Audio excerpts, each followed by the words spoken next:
Breaking news right now. I'm Phil Lipoff. ABC News has obtained those dramatic 911 calls from the King Road killings. 4 University of Idaho students were stabbed to death. This was back in November of 2022. I want to get right to ABC News live anchor Kana Whitworth, who has been on this story, Kana, since the very beginning. What are we learning from these newly released 911 calls? Yeah, Phil, so as you mentioned here, these murders happened in November of 2022, and for the very first time now, we are hearing the audio recording of this 911 call. Now, important to remember here that this 911 call has long been a point of concern here because it was not placed for nearly 8 hours after authorities believe those 4 students were stabbed to death in that off-campus home. And listening to this call, it reveals a chaotic and desperate scene, and we want to play some of it for you now. Emergency.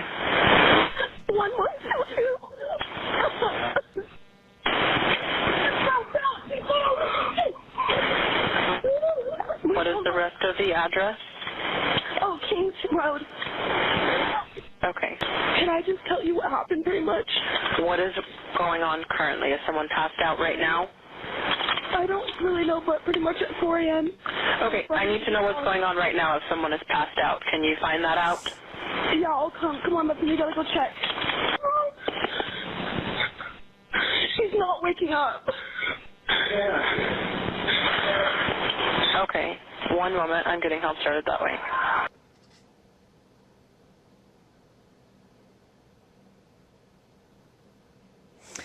Now, at one point you hear on that call the surviving roommate who told authorities she saw a man clad in black with bushy eyebrows inside that home. She is heard on that call along with several other people because, according to authorities, they called their friends over in the morning before this 911 call was placed around 11:55, so just before noon that day. So you can hear the surviving roommate, you hear the neighbors on the call. You also at one point hear a male voice who confirms with the dispatcher that a 20-year-old identified as Xana Kernodle is not breathing. And again, 4 people are heard throughout this call. The call's about 4 minutes long.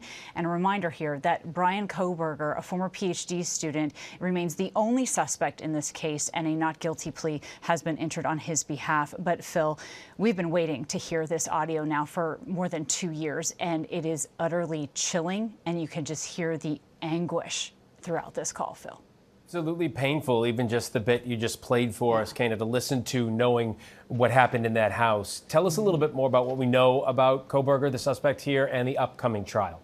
Yeah, so this has been quickly developing here, Phil. So most recently here, we are learning from court filings that Brian Kohberger's defense team wants the death penalty taken off the table. This is a capital case, and they're citing autism spectrum disorder. So they want the death penalty removed. We've also learned from a recent filing here that filed from the state that says the defense plans to say that key evidence in this case was perhaps planted at the scene by the real perpetrator, and they're keying in there on the knife sheath that was found underneath Madison Mogen, in which authorities say Brian Kohberger's DNA was located on that knife sheath. Also, Phil, we've recently learned here, and it's really important when you listen to this call to know that according to authorities, the 2 surviving roommates in that home were texting each other around the time of this murder. So again, this is quickly developing, and we're headed right towards that trial in August. Phil. All right, Kana Whitworth's covering this from the beginning in 2022, an important piece that we're now getting to hear. Kana, thank you.